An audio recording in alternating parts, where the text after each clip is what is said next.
안녕하세요. 신한트럭 최영수입니다. 대표님, 오늘은 임대번호판에 대해서 좀 알려주세요. 임대번호판 경기가 어렵다 보니까 네. 차주분들이 개인 번호판을 가시기에는 비용적인 부담이 있어서 임대번호판들을 많이 문의를 하시는 것 같더라고요. 네. 그래서 임대 넘버에 관한 질문들을 좀 요약해서 대표님이 설명해 주시면 보시고 참고가 많이 될 것 같습니다. 자, 그럼 오늘은 임대 번호판의 모든 것이라는 주제로 제가 궁금하신 것들에 대한 모든 것들을 답변해 드리겠습니다. 거의 위주로 물어보시는 것들이 정해져 있는데요.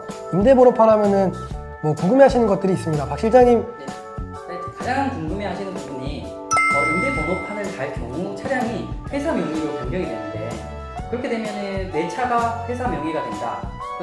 그러면 혹시 나중에 남녀나 법적인 문제가 생길 수 있지 않을까라는 걱정들을 하시더라고요. 아주 중요한 부분이고요. 임대 번호판을 좀 꺼림칙하게 생각하시는 분들이 가장 큰 요인이 이것 때문인 것 같아요. 사실 어느 누구나 자기 명의로 된 자기 번호판을 사용하는 게 가장 좋은 건 당연한 겁니다. 근데 사회가 그렇게 호락호락하진 않죠. 지금은 내가 가지고 있는 차량을 영업용 번호판을 임대했다고 해서 그 번호나 내 차량을 마음대로 할 수가 없어요. 그게 왜 그러냐면은 위스탁 계약이라는 거를 내가 임대하는 회사와 체결을 해서 현물 출자라는 걸 걸게 돼요. 자, 현물 출자가 뭐냐면은 이 차량이 실제로 내 차다.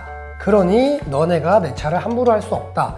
이런 개념이라고 생각하시면 될 것 같습니다.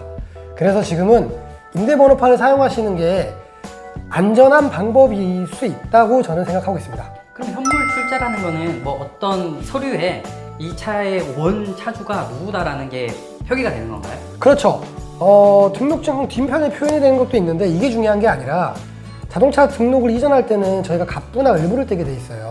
갑부나 을부를 떼게 되면은 처음에 압류가 뜨고 저당이 뜨고 구조 변경이 뜨고 현물 출자라는 내용이 뜨는데, 현물 출자라는 게 내용이 있으면은 현물 출자하신 분이 이 차량의 현물 출자를 없애지 않는 한 차량 매매를 하지 못하게 돼 있습니다. 만약에 현물 출자가 있는 상태에서 이전을 했어요. 그래도 내가 현물 출자했는데 내가 이거 풀지 않았는데 너네 왜 이전했어? 다시 돌려놔 하면은 돌려놓을 정도로 강력한 법적 효력이 있는 게 현물 출자입니다. 자, 그러니까 A라는 운수회사가 있어요. 제가 지입을 들어가요. 현물 출자로 들어갔는데 운수회사가 내 차를 맘대로 하지 못해요. 왜? 내가 현물 출자를 걸어놨기 때문에 내가 현물 출자를 현물 출자를 풀어야지 A라는 회사가 서류를 넘길 수 있습니다. 그래서 내가 차량을 판매하게 되면은 운수회사에 나 이 차를 팔았으니 이전 서류를 꾸며주세요. 그러면은 운수회사에서 현물 출자도 풀어주시고 위스탁 계약을 해지할 수 있는 서류를 만들어주세요. 그렇게 해서 명의 변경이라든지 내 차량에 나중에 소유권이 넘어갈 수가 있습니다. 그러니까 현물 출자라는 제도는 굉장히 안전한 제도라고 할 수 있어요. 그러면 그거는 나라에서 법적으로 이 차주분을 보호해주는 그런 장치네요? 그렇죠. 법적 효력이 있는 거죠. 뭐 운수회사 측에서도, 임대를 해주는 회사 측에서도 이걸 현물 출자 안 해준다는 회사는 아예 거래를 하시면 안 될 정도예요. 네, 두 번째 질문이에요. 많은 차주분들이 전화를 하셔서 영업용 임대번호판을 찾으시면서 60%짜리를 구해달라, 70%짜리를 구해달라, 100%짜리를 구해달라 라고 얘기를 하시는데, 네. 보험 효율이라고 말씀을 하시더라고요. 이 부분은 어떻게 되는 건지 간략하게 설명 좀 부탁드리겠습니다. 일단은 좀 어려운 얘기예요. 그냥 뭐 좀 쉽게 얘기 드릴게요. 그리고 뭐 운수회사가 2년 안 된 회사들은 보험료율이 기본 120이고 2년이 경과한 회사들은 보험료율이 100인데, 그런 걸 다 덮어두고 내가 보험료를 100만 원을 내고 있다고 생각을 할게요. 그럼 보험 100%짜리 차량은 보험료가 100만 원이에요. 보험료율이 60%짜리 차량은 보험료가 60만 원이에요. 자, 이거를 200만 원이라고 할게요. 200만 원의 화물차 보험이 나와요. 60%짜리는 120만 원을 납부하면 되고요. 100%짜리는 200만 원 납부하시면 돼요. 그러니까 보험료율이라는 거는 보험료의 할인율을 얘기를 하는 겁니다. 그러니까 총 보험료의 몇 프로를 내면 된다.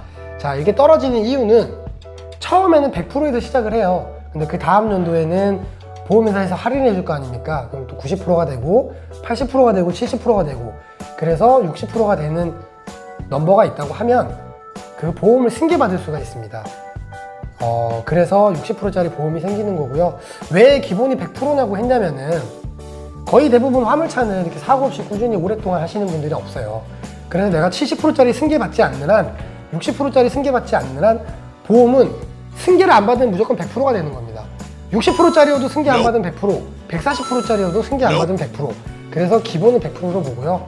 60%짜리나 70%짜리 보험료율을 찾으시는 분들이 많은 것도 보험료에 대한 그런 감가상각 때문이라고 생각하면 될 것 같습니다. 아, 그럼 권리금이 조금 비싸더라도 효율이 낮은 게 무조건 좋은 거네요. 그렇죠. 권리금이 낮더라도 효율이 낮은 게 좋은 거죠. 예를 들어 드릴게요. 500만 원이에요. 권리금이 만약에. 그냥 쉽게 1000만 원이라고 할게요. 지금 뭐 1000만 원 하지 않고 한 300에서 위아래 왔다 갔다 하는데 1000만 원이라고 하면 보험료율이 60%짜리를 1050에 저는 살 것 같아요. 보험료율이 100%짜리를 1000만 원에 사는 것보다. 왜냐면 1년치 보험료만 하더라도 거의 뭐 한 30에서 40만 원 이상 할인을 받으실 텐데 내가 2년, 3년, 4년 일하면은 매년마다 똑같이 할인을 받으시기 때문에 저는 덮어놓고 권리금이 조금 비싸더라도 보험료율 저렴한 걸 하시는 게 정답이다. 하지만 내가 필요할 때 보험료율이 적은 차가 없다고 하면은 그 시점에서 제일 적은 보험료율을 찾는 게 우선이다. 이렇게 말씀드릴 수 있습니다. 그다음에 세 번째 질문입니다. 이게 지금 가장 궁금해 하실 질문인데요. 현재 지금 임대 번호판의 시세와 월 지임료가 어느 정도로 책정이 되는지 간략하게 설명 좀 부탁드릴게요. 현재 임대 번호판은 보험료율에 따라 다른데 250에서 400만 원 정도 사이에서 왔다 갔다 하고요. 지임료도 지역이나 회사에 따라 틀린데 보통 19에서 21만 원 사이에서 왔다 갔다 합니다. 제가 이게 금액의 폭을 높게 두는 이유는 톤수에 따라서 다르고요. 뭐 냉동인지 무슨 일을 하는지 뭐 내가 하고 있는 일이 아까 말씀드렸듯이 보험에 관련됐기 때문에 내가 하고 있는 일이 사고가 많이 나는 일인지 차량 사고가 아니면 차량 사고가 많이 안 나는 일인지 내가 적재 하는 물건이 어떤 건지 이런 것에 따라서 운수회사 권리금이라든지 들어갈 때 들어가는 비용이 다르기 때문에 가격의 폭은 좀 길게 받고요. 대략적으로 정리를 하자 그러면은 뭐 250에서 400 정도 사이, 지임료는 19만 원에서 21만 원 사이 그 정도로 정리하면 맞을 것 같습니다. 네. 그러면 이제 네 번째 질문이에요. 위수탁 계약이라는 거를 회사와 네. 차주분이 맺는다라고 얘기를 하시던데 네. 위수탁 계약에 대한 설명을 간단하게 좀 부탁드려야 될까요? 위수탁 계약, 아까 현물출자랑 비슷한 개념인데 현물출자는 이게 내 차라는 개념, 내 차라는 걸 잡는 거고요. 위수탁 계약은 내가 A라는 임대 남발을 주는 운수회사랑 나 홍길동이랑 너네 영업용 번호판을 내가 사용하겠다라는 계약이 위수탁 계약입니다. 그래서 내가 너랑 몇 년의 계약으로 지임료를 얼마씩 내고 내가 네 번호판을 사용해서 정상적으로 나는 사업을 하겠다.